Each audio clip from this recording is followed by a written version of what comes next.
ನಮಸ್ತೆ ವೀಕ್ಷಕರೇ. ನಾನು 3-4 ಡೇಸಿಂದ ವೀಡಿಯೋಸ್ನ ಯಾಕೆ ಮಾಡಿಲ್ಲ, ಏನು ರೀಸನ್ ಎಲ್ಲ ಇದರಲ್ಲಿ ತಿಳಿಸ್ಕೊಡ್ತೀನಿ. ಕೊನೆವರೆಗೂ ವೀಡಿಯೋನ ನೋಡಿ ಸ್ಕಿಪ್ ಮಾಡ್ದಲೆ. ಹಾಗೆ ಕೋಲ್ಡ್ ಆದಾಗ, ಜ್ವರ ಬಂದಾಗ, ನೆಗಡಿ, ಕೆಮ್ಮು ಎಲ್ಲದಕ್ಕೂ ಒಂದು ಕಷಾಯನ ನಿಮಗೆ ತೋರಿಸ್ಕೊಡ್ತೀನಿ, ಬನ್ನಿ. ನಮಸ್ತೆ ವೀಕ್ಷಕರೇ, ಎಲ್ರಿಗೂ ನಮ್ಮ ಇಂಡಿಯನ್ ಲೈಫ್ ಸ್ಟೈಲ್ ಚಾನಲ್ಗೆ ಸ್ವಾಗತ, ಸುಸ್ವಾಗತ. ನಾನು ನಿಮ್ಮ ಶ್ವೇತಾ. ನಾನು 3-4 ಡೇಸಿಂದ ವೀಡಿಯೋಸ್ನ ಮಾಡೋದಕ್ಕೆ ಆಗಿರಲಿಲ್ಲ. ಯಾಕೆ ಅಂತ ಹೇಳ್ತೀನಿ. ಏನಕ್ಕೆ ಅಂತ ಅಂದರೆ ನಿಮ್ಗೆಲ್ರಿಗೂ ವಾಯ್ಸ್ ಕೇಳಿದ್ರೆ ಗೊತ್ತಾಗ್ತಾ ಇರ್ಬೋದು ಏನಾಗಿದೆ ಅಂತ. ಹೌದು, ನಂದು ಆರೋಗ್ಯ ಸರಿ ಇರಲಿಲ್ಲ. ಅಂದರೆ ಚೆನ್ನಾಗೇ ಇದ್ದೆ, ಬಟ್ ಈಗ ಒಂದು 4-5 ಡೇಸ್ ಆಯಿತು. ತುಂಬ ಕೆಮ್ಮು, ಜ್ವರ, ಮೈಕೈ ನೋವು, ತಲೆನೋವು, ಮತ್ತು ಕಫ ಆಗಿದೆ, ಮತ್ತು ಶೀತ. ಸೊ ಈ ಥರ ಎಲ್ಲ ಒಟ್ಟಿಗೆ ಬಂದುಬಿಡ್ತು. ನಾನು ಒಬ್ಬಳಿಗೆ ಅಲ್ಲ, ನನ್ನ ಮಗನಿಗೂ ಸಹ. ಸೊ ಫಸ್ಟು ಪ್ರಣವ್ಗೆ ಸ್ಟಾರ್ಟ್ ಆಯಿತು, ಆಮೇಲೆ ಅವನಿಗೆ ಆಗ್ತಿದ್ದಂಗೆ ನೆಕ್ಸ್ಟ್ ಡೇ ಮಾರನೇ ದಿನದಿಂದನೇ ನನಗೆ ಸ್ಟಾರ್ಟ್ ಆಯಿತು. ಆ ರೀತಿಯಲ್ಲಿ ಆಯಿತು. ಬಟ್ ಏನಕ್ಕಂತ ಗೊತ್ತಿಲ್ಲ, ಇದಕ್ಕಿದ್ದಂಗೆ ಮೇ ಬಿ ಏನು ವಾತಾವರಣ ಇದೆ, ಈ ಥರ ಇದೆ ಅಂತನೋ ಏನೋ ಗೊತ್ತಿಲ್ಲ. ಸೊ ಹಾಸ್ಪಿಟಲೆಲ್ಲ ಹೋಗಿ ಬಂದ್ವಿ, ಇವಾಗ ಆರಾಮಾಗಿದ್ದೀವಿ. ಸೊ ಹಾಸ್ಪಿಟಲಲ್ಲೂ ಸ್ವಲ್ಪ ಮೆಡಿಸಿನ್ಸ್ ಎಲ್ಲ ಕೊಟ್ಟಿದ್ದರು, ಟ್ಯಾಬ್ಲೆಟ್ಸ್ ಎಲ್ಲ ತೊಗೊಂಡಿದ್ದೀನಿ. ಅವನಿಗೆ ಸಿರಪ್ ಕೊಟ್ಟಿದ್ದರು, ಎಲ್ಲ ತೊಗೊಂಡಿದ್ವಿ. ಇವಾಗ ಆರಾಮಾಗಿದ್ದೀವಿ. ಸೊ ಈ ಒಂದು ಕಷಾಯನ ಮಾಡ್ಕೊಂಡು ಕುಡಿದ್ಮೇಲೆ ನಿಜವಾಗ್ಲೂ ಹೇಳ್ತೀನಿ, ಸೊ ಆದಷ್ಟು ಅವಾಯ್ಡ್ ಆಗಿದೆ, ಕಡಿಮೆ ಆಗಿದೆ. ಸೊ ನಿಮಗೂ ಯಾವ ರೀತಿ ಅಂತ ತೋರಿಸ್ತೀನಿ ನಾನು. ಸೊ ತೋರಿಸೋದಕ್ಕೂ ಮುಂಚೆ ನನ್ನ ಚಾನಲ್ನ ಯಾರೆಲ್ಲ ಸಬ್ಸ್ಕ್ರೈಬ್ ಮಾಡ್ಕೊಳ್ದಲ್ಲೇ ಹಾಗೆ ನೋಡ್ತಿದ್ದೀರಾ, ಫಸ್ಟ್ ಟೈಮ್ ಯಾರೆಲ್ಲ ಹಾಗೆ ನೋಡ್ತಿದ್ದೀರಾ, ದಯವಿಟ್ಟು ಇವಾಗಲೇ ಸಬ್ಸ್ಕ್ರೈಬ್ ಮಾಡ್ಕೊಳ್ಳಿ. ಈ ವಿಡಿಯೋ ನಿಮಗೆ ಇಷ್ಟ ಆದರೆ ಕೊನೆವರೆಗೂ ನೋಡಿ. ಇಷ್ಟ ಆದರೆ ಲೈಕ್ ಮಾಡಿ, ಹಾಗೆ ಫ್ಯಾಮಿಲಿ ಫ್ರೆಂಡ್ಸ್ಗೂ ಶೇರ್ ಮಾಡಿ, ಅವ್ರಿಗೂ ಹೆಲ್ಪ್ ಆಗ್ಬೋದು ಕಷಾಯದಿಂದ. ಹಾಗೆ ಸಬ್ಸ್ಕ್ರೈಬ್ ಮಾಡ್ಕೊಳ್ಳೋದನ್ನ ಮರಿಬೇಡಿ. ಬನ್ನಿ, ಇವತ್ತಿನ ಕಷಾಯನ ನಾನು ತೋರಿಸ್ತೀನಿ ಯಾವ ರೀತಿ ಅಂತ. ಇದನ್ನು ನೀವು ಮಾರ್ನಿಂಗ್ ಟೈಮು ಕುಡಿಬೋದು, ಈವ್ನಿಂಗ್ ಟೈಮು ಕುಡಿಬೋದು, 2 ಟೈಮ್ಸ್ ಕುಡಿಬೋದು ಒನ್ ಡೇಲಿ, ಅಥವಾ 1 ಟೈಮ್ ಆದರೂ ಕುಡಿಬೋದು. ನಿಮ್ಗೆ ಯಾವ ರೀತಿ ಮಾಡ್ಬೋದು. ನಾನು ಮಾರ್ನಿಂಗ್ ಈವ್ನಿಂಗ್ ಕುಡಿತಾ ಇದ್ದೆ. ಸೊ ಆದಷ್ಟು ಅವಾಯ್ಡ್ ಆಗಿದೆ. ಬನ್ನಿ ಹೇಳ್ಕೊಡ್ತೀನಿ. ಇಂಗ್ರೀಡಿಯೆಂಟ್ಸ್ ಎಲ್ಲ ರೆಡಿ ಮಾಡಿ ಇಟ್ಟು ಬಂದಿದ್ದೆ. ಸೊ ಹೇಳ್ಕೊಡ್ತೀನಿ ಯಾವ ರೀತಿ ಮಾಡೋದು ಅಂತ ಹೇಳಿಬಿಟ್ಟು. ಸೊ ನಿಮಗೂ ಏನಾದರೂ ಕೋಲ್ಡು ಅಥವಾ ಕಫ ಆಗಿದ್ದರೆ, ಜ್ವರ ಬಂದಿದ್ದರೆ, ಸೊ ಏನೂ ಟೆನ್ಷನ್ ಮಾಡ್ಕೋಬೇಡಿ. ಈ ಥರ ಕಷಾಯ ಮಾಡ್ಕೊಂಡು ಕುಡೀರಿ, ಒಳ್ಳೆಯದಾಗುತ್ತೆ, ಬೇಗ ಹುಷಾರಾಗ್ತೀರಾ. ಹಾಗೆಯೇ ಮಕ್ಕಳಿಗೆಲ್ಲ ಈ ಥರ ಆಗ್ತಿರೋದು ಕಾಮನ್ನು, ಟೆನ್ಷನ್ ಮಾಡ್ಕೊಳ್ಳೋಕೆ ಹೋಗಬೇಡಿ. ಜ್ವರ ಬರ್ತಿದೆ, ಬಟ್ ಆದಷ್ಟು ಬೇಗ ಹಾಸ್ಪಿಟ್ಲಿಗೆ ತೋರಿಸ್ಕೊಳ್ಳಿ. ಸ್ವಲ್ಪದ್ರಲ್ಲೇ ತೋರಿಸ್ಕೊಂಡ್ರೆ ಒಳ್ಳೆಯದು. ಇಲ್ಲ ಮನೇಲಿ ಏನಾದ್ರು ಸಿರಪ್ ಎಲ್ಲ ಇತ್ತು ಅಂದರೆ ಸೊ ಕೊಡ್ಬೋದು, ಹೋಗುತ್ತೆ.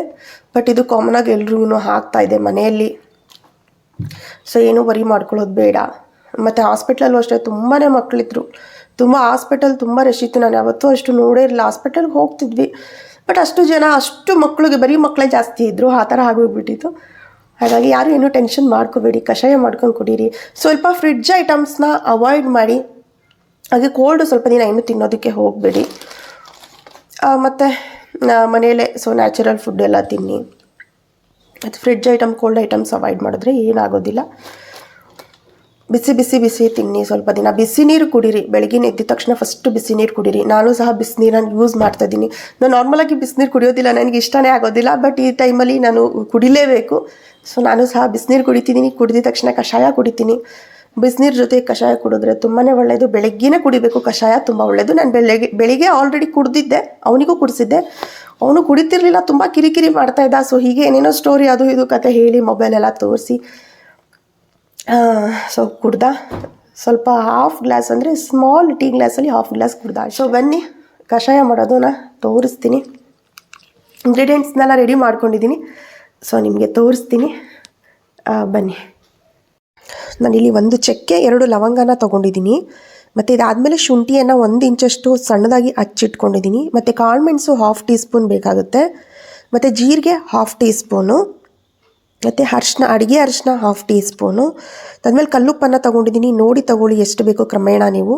ಮತ್ತು ಬೆಲ್ಲ ಸ್ವಲ್ಪ 1/2 ಟೀ ಸ್ಪೂನು. ಮತ್ತು ದ್ರಾಕ್ಷಿ, ಒಣ ದ್ರಾಕ್ಷಿ 4. ಮತ್ತು ತುಳಸಿ ಎಲೆ 8ರಿಂದ 9 ಬೇಕಾಗುತ್ತೆ. ಬನ್ನಿ ಮಾಡೋಂಥ ವಿಧಾನ ನೋಡೋಣ. ಒಂದು ಪಾತ್ರೆಗೆ ಸೊ ನಾನಿಲ್ಲಿ 3 ಗ್ಲಾಸಷ್ಟು ನೀರನ್ನು ಹಾಕ್ತಾಯಿದ್ದೀನಿ, ನಾರ್ಮಲ್ ಕುಡಿಯೋ ನೀರನ್ನು. ಒಂದು ಖಾಲಿ ಪಾತ್ರೆಗೆ ಗ್ಯಾಸ್ ಆನ್ ಮಾಡ್ಕೊಂಡಿದ್ದೀನಿ, ಸ್ಟವ್ ಆನ್ ಮಾಡ್ಕೊಂಡಿದ್ದೀನಿ ನಾನು. ಸೊ ಅದು ಚೆನ್ನಾಗಿ ಕುದಿಬೇಕು. 3 ಗ್ಲಾಸ್ ನೀರು ನಾರ್ಮಲಾಗಿ ನೀರು ಕುಡಿಯೋಂಥ ಗ್ಲಾಸಲ್ಲಿ ಹಾಕಿರೋದು. ಚೆನ್ನಾಗಿ ಕುದಿಬೇಕಿದು. ಬಬಲ್ಸ್ ಎಲ್ಲ ಬರಬೇಕು, ಅಲ್ಲಿವರೆಗೂ ನಾವು ಬಿಸಿ ಮಾಡ್ಕೋಬೇಕು. ಸೊ ಚೆನ್ನಾಗಿ ಕುದೀತಿದೆ. ಇವಾಗ ನಾನು ಇದಕ್ಕೆ ಮೊದಲನೇದಾಗಿ ಚಕ್ಕೆ ಲವಂಗವನ್ನು ಹಾಕ್ತಾಯಿದ್ದೀನಿ. ಚಕ್ಕೆ ಲವಂಗ ಹಾಕ್ಕೊಂಡ್ಮೇಲೆ 1 ನಿಮಿಷಗಳ ಕಾಲ ಇದನ್ನು ಬಿಸಿ ಮಾಡ್ಕೊತೀನಿ. ಸೊ ಫ್ಲೇಮ್ ಜಾಸ್ತಿನೇ ಕೊಟ್ಟಿದ್ದೀನಿ, ಚೆನ್ನಾಗಿ ಕುದಿಬೇಕದು. ಸೊ ಚೆನ್ನಾಗಿ ಕುದ್ಮೇಲೆ ನೋಡಿ, ಚೆನ್ನಾಗಿ ಕುದೀತಿದೆ. ಚೆನ್ನಾಗಿ ಕುದ್ಮೇಲೆ ನಾನು ಶುಂಠಿಯನ್ನು ಹಾಕ್ಕೊತಾ ಇದ್ದೀನಿ. ಸಣ್ಣದಾಗಿ ಹಚ್ಚಿಟ್ಕೊಂಡಿದ್ನಲ್ವ 1 ಇಂಚಷ್ಟು, ಸೊ ಅದನ್ನು ಹಾಕೋತಾ ಇದ್ದೀನಿ. ನೀರೊಳಗಡೆ ಹಾಕಿದ ಮೇಲೆ ಕೈ ಆಡಿಸ್ಕೋಬೇಕು.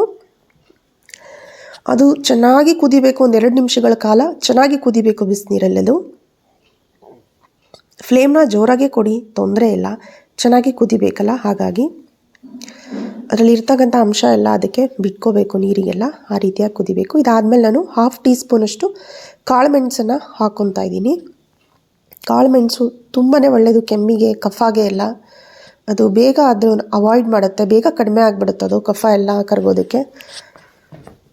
ಇದಾದಮೇಲೆ ನಾನು ಜೀರಿಗೆನ ಹಾಕ್ಕೊಂಡೆ 1/2 ಟೀ ಸ್ಪೂನು. ಮೆಣಸು ಹಾಕಿದ ಮೇಲೆ 1 ನಿಮಿಷ ಕುದಿಸಿದ್ರೆ ಸಾಕು. ನೋಡಿ ನೀರಿನ ಕಲರೇ ಚೇಂಜ್ ಆಗ್ತಾಯಿದೆ, ಯಾಕೆಂದರೆ ಅದರಲ್ಲಿರುವಂತಹ ಅಂಶ ಎಲ್ಲ ಸೊ ಬಿಟ್ಕೊತಾ ಇದೆ. ಚೆನ್ನಾಗಿ ಕುದಿಸ್ಬೇಕು. ಕುದಿಸಿದ ಮೇಲೆ ಮತ್ತು ಇಲ್ಲಿ ನಾನೊಂದು 1/2 ಟೀ ಸ್ಪೂನಷ್ಟು ಅರಿಶಿಣದ ಪುಡಿಯನ್ನು ಹಾಕ್ಕೊತಿದ್ದೀನಿ. ಅಡುಗೆ ಅರಿಶಿಣ ಇದು. ನಾನು ಮಾಡ್ತಾ ಇರ್ತಕ್ಕಂಥದ್ದು 2 ಗ್ಲಾಸ್ ಕಷಾಯ, ಹಾಗಾಗಿ ಅಷ್ಟು ಅರಿಶಿನ ಪುಡಿ ಹಾಕ್ಕೊಂಡು ಇದಾದಮೇಲೆ ಕಲ್ಲುಪ್ಪನ್ನು ಹಾಕ್ಕೊತಾ ಇದ್ದೀನಿ. ಕ್ರಮೇಣ ನೋಡಿ ಹಾಕ್ಕೊಳ್ಳಿ. ಇದಾದಮೇಲೆ ಬೆಲ್ಲ ಹಾಕ್ಕೊಂಡೆ 1/2 ಟೀ ಸ್ಪೂನು. ಸೊ ಇದೆಲ್ಲ ಹಾಕಿದ ಮೇಲೆ ಕೈ ಆಡ್ಕೊತೀನಿ. ನೋಡಿ ಈ ಥರ ಕೈ ಆಡ್ಕೊಂಡು ಚೆನ್ನಾಗಿ ಕುದಿಸ್ಕೋಬೇಕು. 2-3 ನಿಮಿಷ ಚೆನ್ನಾಗಿ ಕುದಿಸ್ಕೊಳ್ಳಿ. ಇದಾದಮೇಲೆ ನಾನು 4 ಒಣ ದ್ರಾಕ್ಷಿಯನ್ನು ಹಾಕ್ತಾಯಿದ್ದೀನಿ. ಒಣ ದ್ರಾಕ್ಷಿ ಹಾಕಿದ್ರೆ ತುಂಬ ಒಳ್ಳೆಯದು, ಅದು ಕೆಮ್ಮಿಗೆ ಕಫಕ್ಕೆಲ್ಲ ಒಳ್ಳೆಯದು, ಬೇಗ ಅದರಿಂದ ಕಡಿಮೆ ಆಗುತ್ತೆ. 3 ಗ್ಲಾಸ್ ನೀರು ಏನಿದೆ 1 ಗ್ಲಾಸು ಹಿಂಡ್ಕೋಬೇಕು, ಅಷ್ಟು ನಾವು ಕುದಿಸ್ಬೇಕು. ಚೆನ್ನಾಗಿ ಕುದಿಲಿ ಇದು. ಇದೆಲ್ಲ ಹಾಕಿದ್ಮೇಲೆ 1-2 ನಿಮಿಷಗಳ ಕಾಲ ಚೆನ್ನಾಗಿ ಕುದಿಸ್ತಾ ಇದ್ದೀನಿ ನಾನು ಜಾಸ್ತಿ ಫ್ಲೇಮಲ್ಲೇ. ಇದಾದಮೇಲೆ ನಾನು ಲಾಸ್ಟಿಗೆ ತುಳಸಿ ಎಲೆಯನ್ನು ಹಾಕ್ಕೊತಾ ಇದ್ದೀನಿ. ತುಳಸಿ ಎಲೆ ಅಂತೂ ತುಂಬಾ ಒಳ್ಳೆಯದು, ಅದನ್ನು ಹಾಗೆ ಹಸಿ ತಿಂದರೂ ಇನ್ನೂ ಒಳ್ಳೆಯದು. ತುಳಸಿ ಎಲೆ ಜಾಗಕ್ಕೆ ನೀವು ವಿಳೆದೆಲೆ ಹಾಕ್ಕೋಬೋದು. ಕೆಲವರು ಬೇವಿನ ಎಲೆನೂ ಹಾಕ್ಕೊತಾರೆ, ಎಳೆ ಬೇವಿನ ಎಲೆ ಕೆಂಪಗಿರುತ್ತಲ್ಲ ಎಳೆಯದು, ಅದನ್ನು ಹಾಕ್ಕೊತಾರೆ. ಆಪ್ಷನಲ್ಲೂ ಯಾವ್ದು ಬೇಕಾದರೂ ಹಾಕ್ಕೋಬೋದು. ತುಂಬ ಜನ ತುಂಬ ವಿಧದಲ್ಲಿ ಮಾಡ್ತಾರೆ ಇದನ್ನು. ಸೊ ನಾನು ಈ ರೀತಿಯಲ್ಲಿ ಮಾಡ್ತಾಯಿದ್ದೀನಿ. ಇದನ್ನು ಚೆನ್ನಾಗಿ ಕುದಿಸ್ಕೋಬೇಕು. ಇದು ಒಂದು 5 ನಿಮಿಷ ಕುದ್ದ ಮೇಲೆ, ತುಳಸಿ ಎಲೆ ಹಾಕಿದ ಮೇಲೆ 5 ನಿಮಿಷ ಕುದಿಬೇಕು. ಸೊ 5 ನಿಮಿಷ ಚೆನ್ನಾಗಿ ಕುದ್ಮೇಲೆ ಆಫ್ ಮಾಡಿಕೊಂಡೆ. ನಾನು ಸ್ಟವ್ನ ಆಫ್ ಮಾಡ್ಕೊಂಡು ಪ್ಲೇಟ್ ಮುಚ್ತೀನಿ. ಪ್ಲೇಟ್ ಮುಚ್ಚಿ ಒಂದು 5 ನಿಮಿಷ ಬಿಟ್ಮೇಲೆ ನೋಡಿ ಈ ಥರ ಅದರಲ್ಲಿ ಹಾಕಿರುವಂತಹ ನಾವೇನೇನು ಹಾಕಿದ್ದೀವಿ ಪದಾರ್ಥಗಳೆಲ್ಲ ಅದಕ್ಕೆ ಬಿಟ್ಕೋಬೇಕದು ಅಂಶ ಎಲ್ಲ. ಸೊ ಆವಾಗಲೇ ಅದು ತುಂಬ ಒಳ್ಳೆಯದು ಹೆಲ್ತಿಗೆ. ನೋಡಿ ರೆಡಿ ಇದೆ ಕುಡಿಯೋಕ್ಕೆ. ಇದನ್ನೇ ನಾನು 4-5 ಡೇಸ್ 3 ಡೇಸಿಂದ ಕುಡಿದು ಆದಷ್ಟು ಅವಾಯ್ಡ್ ಮಾಡ್ಕೊಂಡಿದ್ದೀನಿ. ನೀವು ಇನ್ನೊಂದು ಅಬ್ಸರ್ವ್ ಮಾಡ್ತಾ ಇರ್ಬೋದು, ನಾನು ಈ ಕಷಾಯ ಕುಡಿತಾ ಇದ್ದೀನಿ, ಎಷ್ಟು ಬೆವರು ಇಳಿತಿದೆ ನೋಡಿ ಮುಖದ ಮೇಲೆ. ಸೊ ಈ ರೀತಿಯಾಗಿ ಬೆವರು ಬರಬೇಕು ನಾವು ಕುಡಿತಾ ಇರಬೇಕಾದ್ರೆ, ಯಾಕೆಂದರೆ ಅಷ್ಟು ಬಿಸಿ ಕುಡಿತೀವಲ್ಲ, ಆವಾಗ ನಮಗೇನು ಕಫ ಕಟ್ಟಿರುತ್ತೆ ಗಂಟ್ಲಲ್ಲೆಲ್ಲ ಅದೆಲ್ಲ ಕರಗಿ ಹೋಗ್ಬಿಡುತ್ತೆ. ಓಕೆನಾ? ಇದು ಮೇಯ್ನು ಬರಬೇಕು ನಮಗೆ. ಬೆವರು ಅನ್ನೋದು ತುಂಬ ಇಂಪಾರ್ಟೆಂಟು ನಮಗೆ ಕೋಲ್ಡ್ ಆದಾಗ. ಸೊ ನೀವು ಸಹ ಈ ಥರ ಮಾಡ್ಕೊಂಡು ಕುಡೀರಿ, ಖಂಡಿತವಾಗ್ಲೂ ಕಡಿಮೆ ಆಗುತ್ತೆ. ಮಕ್ಳಿಗೂ ಕೊಡ್ಬೋದು. ನನ್ನ ಮಗನಿಗೂ ಈಗ ಇಟ್ಟಿದ್ದೀನಿ ನಾನು, ಅವನು ಎದ್ದೇಳೋ ಟೈಮ್ ಇವಾಗ, ಅವನಿಗೂ ಸಹ ಕೊಡ್ತೀನಿ, ಅವನು ಕುಡಿತಾನೆ. ಅವನಿಗೂ ತುಂಬಾ ಅವಾಯ್ಡ್ ಆಗಿದೆ, ತುಂಬ ಕೆಮ್ತಿದ್ದ. ಹೇಳಿದ್ನಲ್ಲ ನಾನು ನೈಟೆಲ್ಲ ನಿದ್ದೆನೇ ಕೊಟ್ಟಿಲ್ಲ ಅಂತ. ಸೊ ನೀವು ಸಹ ಈ ರೀತಿಯಾಗಿ ಕಷಾಯ ಮಾಡ್ಕೊಂಡು ಕುಡೀರಿ, ಒಳ್ಳೆಯದಾಗಲಿ. ಎಲ್ಲರೂ ಆರಾಮಾಗಿರ್ರಿ, ಆರೋಗ್ಯವಾಗಿರ್ರಿ. ಸೊ ಬೇಗ ಹುಷಾರಾಗಿ ಮುಂದಿನ ಅದ್ಭುತವಾದ ವಿಡಿಯೋಲಿ ಸಿಗ್ತೀನಿ ವೀಕ್ಷಕರೇ. ಧನ್ಯವಾದಗಳು. ಈ ವಿಡಿಯೋ ನಿಮಗೆ ಇಷ್ಟ ಆಗಿದ್ರೆ ದಯವಿಟ್ಟು ಲೈಕ್ ಮಾಡಿ, ಶೇರ್ ಮಾಡಿ, ಹಾಗೆ ಸಬ್ಸ್ಕ್ರೈಬ್ ಮಾಡ್ಕೊಳ್ಳೋದನ್ನು ನಮ್ಮ ಚಾನೆಲ್ಗೆ ದಯವಿಟ್ಟು ಮರಿಬೇಡಿ. ಧನ್ಯವಾದಗಳು.